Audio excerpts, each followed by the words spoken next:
Привет. Фух. Так. Ну что, привет, друзья. Я в первый... Еще раз. Друзья, всем привет. Я в первый раз снимаю видео вот так, вы не поверите. Я давно уже присматривала этот парк, он мне казался очень тихим и спокойным. Здесь обычно мало людей, и так красиво, смотрите, осень началась. И вот я прихожу в этот парк, устанавливаю штатив, все делаю для того, чтобы снимать видео, и ко мне подбегает толпа ребят и начинает задавать вопросы. Вот, собственно, видите, я здесь не одна в этом парке теперь, и за камерой стоит целая большая аудитория. Они, кстати, хотят помахать вам в камеру однажды, и они могут это сделать в любой момент, так что не удивляйтесь. So, guys, if you want to if you want to do anything behind, please, you're welcome to do, but quiet, okay?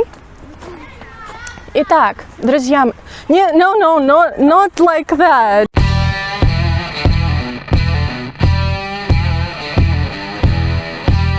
Итак, о чем я хотела с вами поговорить сегодня? Сегодня такое видео, я вышла в эфир, чтобы поболтать с вами, попросту говоря, потому что уже второй или в третий раз мне задают вопрос мои студенты, почему я уехала из России и почему я приехала в Венгрию, зачем и связано ли это с политической ситуацией главным образом. Отвечаю. Нет, это не связано с политической ситуацией. У меня на это были свои причины. Извините, я не могу рассказывать это серьезно, просто с серьезным лицом, потому что за кадром происходят какие-то телодвижения, мне показывают там всякое разное. В общем, не могу не улыбаться, извините. Постараюсь не забыть, что я хотела вам сказать. Так вот, я уехала не по политическим причинам, мой переезд был запланирован.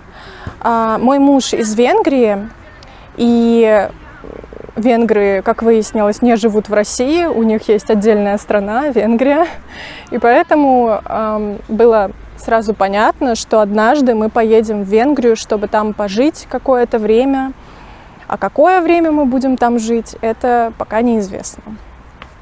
И почему это важное решение было принято именно в этом году? На это были свои причины. Дело в том, что наш последний год в России был непростым. Происходило много всего сложного, мягко говоря. Да? Мы столкнулись с разными бюрократическими трудностями, с разными людьми. Об одном из случаев я рассказывала в выпуске подкаста по-русски с венгром. Был такой подкаст. Хотя почему был? Возможно, будет еще. Ну так вот, да, капля за каплей, и это решение созрело. Мы решили уехать именно в этом году. Плюс меня пригласили в университет, здесь, в Сегедский университет, преподавать. Вот мы уехали, вот мы здесь сейчас, в Венгрии. Следующий вопрос, я тут выписала себе на бумажечку вопросы. Трудно ли было принять это решение? Ну, это к предыдущему вопросу. Не трудно, потому что оно созрело, оно не было резким. Хотя года 2 назад я не могла себе представить, если честно, что я уеду из России жить куда-то на долгое время. Если бы мне тогда сказали, что я уеду, не знаю, я бы очень удивилась, наверное. Не знаю, что там сзади меня происходит, друзья. Когда буду монтировать видео, узнаю. Так, следующий вопрос. Трудно ли жить в чужой стране? И да, и нет. Я бы вот так ответила. И да, и нет. Да, потому что есть языковой барьер.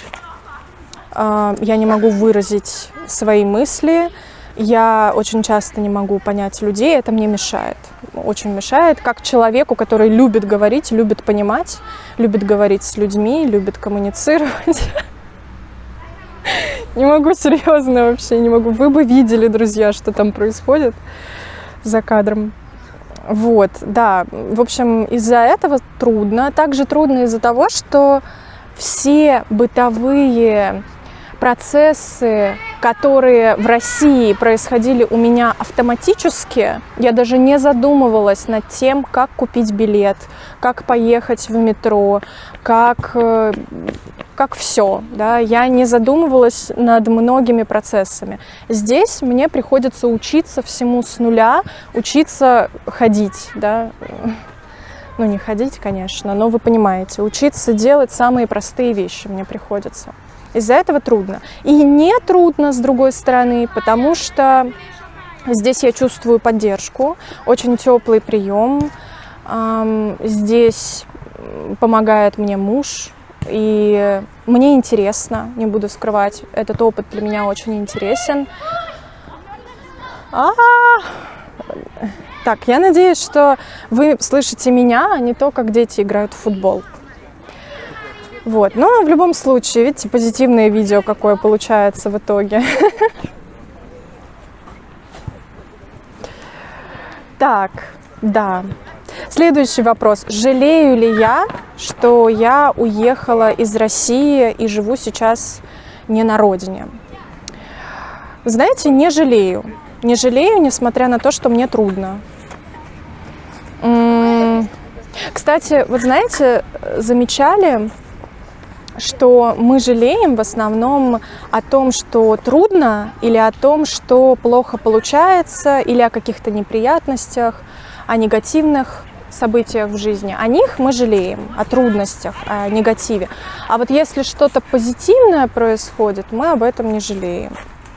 Хотя именно трудности и именно негативные события в жизни дают нам иногда очень много. Иногда даже гораздо больше, чем позитивные события. Да. Хотя не мне вас учить жизни, не мне вас учить не жалеть о чем-то в жизни, потому что я сама иногда люблю пожалеть о прошлом.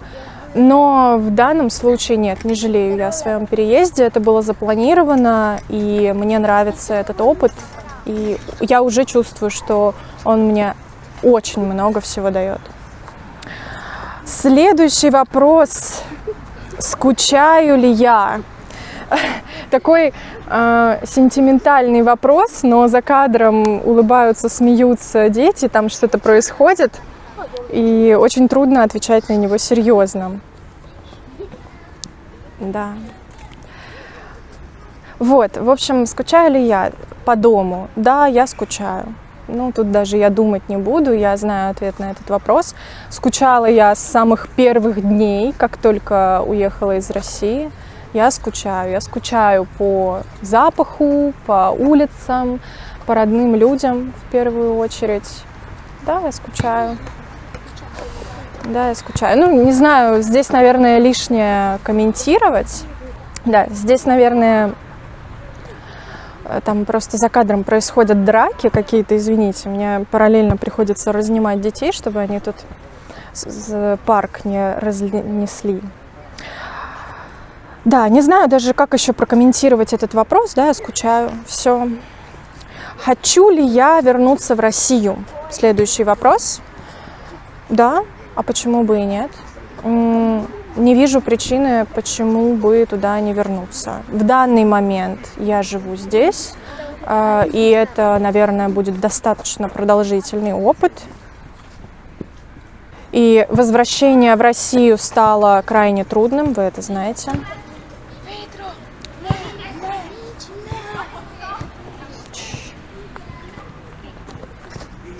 No. Вот. Очень трудно вернуться в Россию сейчас, к сожалению. Но вижу ли я свою будущую жизнь в России? Да, почему бы и нет. Вижу ли я ее в Венгрии? Да, почему бы и нет. Вот так вот. Да, и последний вопрос, очень интересный. В чем глобальное отличие Европы от России? Вот я уже снимала, по-моему, 2 видео на тему моих наблюдений о России глазами человека, который уехал оттуда, да, так, со стороны. Уже, по-моему, 2, скоро будет 3-е видео тоже из этой серии. Но в чем глобальное отличие? В тех видео я делаю такие заметки, детали подмечаю. И это все-таки не глобальное. Да, здания, архитектура, как выглядят улицы, как разговаривают люди. Это все не глобальное отличие. Чтобы ответить вот на вопрос о глобальном отличии, это, наверное, будет очень субъективный ответ. Ответ мой будет такой. Европа – это Европа. По Европе идешь, и может быть такая реакция. Ой, как красиво, да, вот какой классный парк. Здорово, классно. Было бы здесь видео снять. Ой, хочется сфотографировать. Какая архитектура. Ой, а что здесь за историческое событие происходило 200 лет назад? Интересно, да? И такой живой интерес просыпается, иногда восхищение, любопытство, хочется запечатлеть, да, ощущение путешествия, когда ты в Европе, когда я в Европе. А в России я дома. Когда я иду в России по улицам моего города, по улицам Москвы, когда вижу что-то хорошее, например, новый парк или какое-то новое красивое здание, вижу, что город облагородили, привели в порядок, я радуюсь. Мне первая моя мысль – это не достать телефон и сфотографировать, а я радуюсь как за себя. А если что-то плохое произошло, что-то плохое построили или сломали, то я думаю, жалко, чувство досады появляется тоже как за себя. И, конечно, когда идешь по улицам, особенно родного города или города, где учился, думаешь, ой, Маша, помнишь, вот там ты в школу ходила, а вот там с подружкой вы гуляли, а вот здесь вот там еще что-нибудь произошло. Да, такое ностальгическое настроение. И в Европе такого ощущения у меня, наверное, никогда не будет, я это понимаю. Ну или будет, но лет через 30-40. Хотя воспоминания из детства и из юношеского возраста, первые года университета, их, мне кажется, уже не заменить ничем. Вот такое вот видео. Не знаю, что из него получилось, я вам честно скажу. Буду монтировать, посмотрю вообще, буду ли я его выкладывать, потому что я себя плохо слышу. Я слышу детей, я вижу их, все сбежались, слетелись. Я вызвала живой интерес у публики, видите? Ну вот как после этого не радоваться, что я переехала? Смотрите, как интересно, весело. Ладно, друзья, все, на этом все на сегодня. Если у вас есть вопросы, пишите в комментариях. Может быть, отвечу на них. Видите, ну вот на некоторые отвечаю. Не знаю, смотря какие у вас вопросы будут, конечно, но я не против поговорить. И желаю вам хорошего дня. До встречи в следующих видео. Пока-пока.